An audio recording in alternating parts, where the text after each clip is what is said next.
Bonjour à tous. Aujourd'hui, j'aimerais qu'on aborde une question très importante. Est-ce que l'âme est immortelle?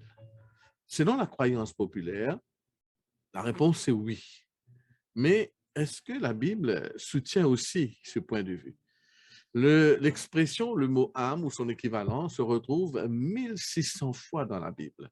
Mais jamais vous ne trouverez l'expression âme immortelle. En fait, la Bible est très claire à savoir qui c'est qui possède l'immortalité. Si nous lisons dans 1 Timothée, le chapitre 6, le verset 16, il est dit, parlant de Dieu, qui seul possède l'immortalité, qui habite une lumière inaccessible que nul homme n'a vue ni ne peut voir. Donc, dans la Bible, c'est très clair que c'est Dieu seul qui possède l'immortalité, parce que l'âme n'est pas immortelle, selon la Bible. Si vous lisez dans Ézéchiel, le chapitre 18, le verset 4, il est dit, l'âme qui pêche, c'est celle qui mourra. Beaucoup pensent qu'à la création, Dieu a mis une âme dans l'homme et qu'à la mort, cette âme est libérée. Mais qu'en est-il? Qu'est-ce que la Bible dit à ce sujet? Si on tourne notre Bible dans le livre de 1 Corinthiens, chapitre 15, le verset 45, il est écrit, « C'est pourquoi le premier homme, Adam, devint une âme vivante. » À la création, Adam n'a pas reçu une âme, mais il est dit qu'il devint une âme. Vous voyez aussi cela dans Genèse, le chapitre 2, le verset 7, parce qu'une âme vivante, cela veut dire un être vivant. De Genèse 2, verset 7, nous lisons, « L'Éternel Dieu forma l'homme de la poussière de la terre. Il souffla dans ses narines un souffle de vie et l'homme devint un être vivant. » Donc, c'est l'idée de l'immortalité de l'âme ne vient pas de la Bible. D'où vient-elle?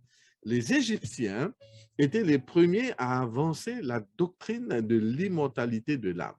Par la suite, les philosophes grecs comme Socrate et Platon, ils ont adopté cette doctrine de l'immortalité de l'âme. Et par la suite, cette doctrine païenne a fait son entrée dans l'Église. Mais en vérité, celui qui est derrière tout cela, c'est le père du mensonge, le diable lui-même. En fait, dans le jardin d'Éden, si vous lisez dans Genèse chapitre 3, verset 4, le premier mensonge que le serpent va dire à la femme, c'est « vous ne mourrez point ».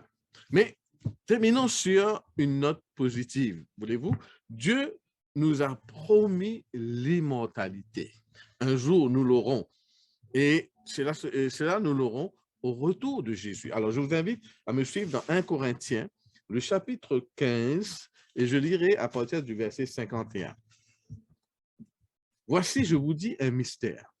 Nous ne mourrons pas tous, mais tous nous serons changés. En un instant, en un clin d'œil, à la dernière trompette, la trompette sonnera et les morts ressusciteront incorruptibles et nous serons changés. Car il faut que ce corps corruptible revête l'incorruptibilité et que ce corps mortel revête l'immortalité.